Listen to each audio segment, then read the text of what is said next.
It is a damp morning in Paris, sometime in the early 1980s. A small figure in a paint-flecked jacket moves along a wall on the left bank. He stops, raises a stencil cut from cardboard and presses it against the stone. A hiss of aerosol and a rat appears on the city, black, sharp-edged, watching the street. His name is Blek le Rat.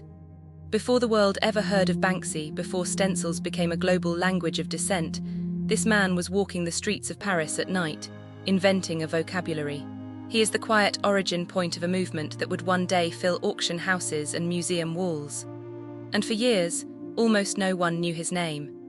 He is born Xavier Prou in 1951, in the comfortable suburb of Boulogne-Billancourt. His father is an engineer, his upbringing bourgeois and orderly. As a boy, he visits Italy with his family and sees something that lodges itself in his memory. On the walls of Padua, faded fascist propaganda stenciled portraits of Mussolini, sprayed decades earlier and never erased. Those Italian walls plant a seed that will take 20 years to flower. Xavier returns to Paris, studies architecture at the École des Beaux-Arts, and absorbs the visual culture of a city in flux. He sees the May 1968 slogans still ghosting the stonework of the Latin Quarter. He learns that walls can speak, and that in Paris they have always spoken. By the late 1970s, a new sound is traveling across the Atlantic. American hip-hop, breakdancing, and the wild aerosol murals of New York subway cars begin filtering into European magazines. Young Parisians are mesmerized, but Xavier Prou senses something is missing in the American style. Its tags are illegible, its forms imported. France, he believes, needs a graffiti of its own. In 1981, he picks up a can of spray paint for the first time with a friend. They tag a wall, and the result is unsatisfying, derivative, ugly, foreign. Xavier walks away thinking about Mussolini's stenciled face in Padua. He thinks about precision, about repetition, about images that could be reproduced fast and clean. He decides to cut a stencil. He chooses a rat. The reasoning is layered and deliberate. The rat is the only wild animal that thrives in Paris, scuttling beneath every boulevard and bakery. It is also, he notes with a smile, an anagram of art. And so the rat becomes his signature and gives him his name, Blek le Rat, borrowed from a childhood comic book hero. The first rats appear in 1981, scattered across the walls of central Paris. They are small, sometimes only a few centimeters high, easy to miss. He sprays them in doorways, on curbstones, beside cafes. He estimates he eventually paints thousands of them across the city. Parisians begin to notice, a quiet infestation of ink multiplying overnight. The technique is what sets him apart. American graffiti is freehand, gestural, claiming territory through sheer scale. Blek's stencil is something else entirely, surgical, repeatable, intelligent. A complex image that might take days to cut can be sprayed in seconds. The wall becomes a printing press and the city becomes an edition. Soon the rats are joined by other figures, life-sized soldiers with machine guns, old men in suits, a homeless figure curled against a wall. Replicas of Caravaggio and Michelangelo, transplanted from the canvases of the Louvre onto the grime of the metro. Blek is dragging the museum into the street, and the street into the museum. He works alone, usually at night, with a rucksack of cans and pre-cut card. He scouts locations by day, planning each placement like an architect. The work is illegal, and the risks are real. French law treats vandalism harshly. But Blek is meticulous. He is rarely caught, and for most of the 1980s his identity remains a mystery. His images begin to carry weight beyond decoration. A stencil of an old man, modelled on a beggar he photographed in Tours, appears on walls across the city.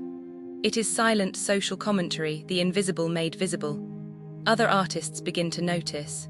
Among them, a young Parisian who calls himself Messenger, and a generation of stencilers who follow Blek into the night. By the mid-1980s, Paris is becoming the unofficial capital of stencil art. Blek's influence is everywhere, even when his name is not. Then, in 1991, his luck runs out. He is arrested while spraying a replica of Caravaggio's Madonna on a wall. The court case is brief, the fine modest, but the shock is profound. The arrest changes him. He begins working more often with paper, pasting pre-printed images onto walls rather than spraying in place. It is faster, safer, and still unmistakably his. The technique would later be adopted by countless street artists around the world, including the French photographer J.R. Once again, Blek is ahead of the curve, quietly setting the pattern. Across the Channel in Bristol, a teenager is beginning to experiment with spray cans.